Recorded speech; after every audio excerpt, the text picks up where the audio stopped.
Σε αυτό το βίντεο θα δείξουμε την περίπτωση σύνδεσης χρήστη όταν ανήκει σε ένα ίδρυμα όπου υπάρχει κατάλογος χρηστών. Τέτοιες περιπτώσεις υπάρχουν όταν το ίδρυμα ή οργανισμός που ανήκει ο χρήστης διαθέτουν υπηρεσίες πιστοποίησης χρήστη ELDAP μέσω POP3, IMAP, CAS, Symbolith και άλλα. Σε αυτές τις περιπτώσεις, ο χρήστης χρειάζεται να έχει ήδη δημιουργήσει λογαριασμό στο ίδρυμά του προτού συνδεθεί στην πλατφόρμα OpenEClass.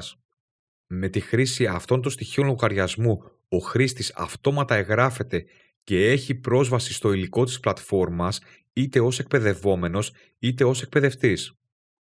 Ας δείξουμε τώρα ένα παράδειγμα σύνδεσης με στοιχεία λογαριασμού ιδρύματος. Βρισκόμαστε στην αρχική σελίδα της πλατφόρμας OpenEClass του οργανισμού μας. Εδώ θα χρησιμοποιηθεί για παράδειγμα μία από τις εγκαταστάσεις eClass του Πανεπιστημίου Αθηνών. Συνήθως υπάρχουν δύο επιλογές σύνδεσης για το χρήστη στην αρχική σελίδα. Η πρώτη θα είναι να εισέλθει με στοιχεία επισκέπτη και η άλλη με στοιχεία λογαριασμού ιδρύματος. Επιλέγουμε την επιλογή με ιδρυματικό λογαριασμό. Το σύστημα μας οδηγεί στο σύστημα πιστοποίησης χρηστών του ιδρύματός μας. Εισάγουμε τα στοιχεία χρήστη ιδρύματος ή οργανισμού και μετά τον προσωπικό μας κωδικό. Να ληφθεί υπόψη ότι τα στοιχεία λογαριασμού στην πλατφόρμα OpenEClass όπως όνομα, ιδιότητα κλπ.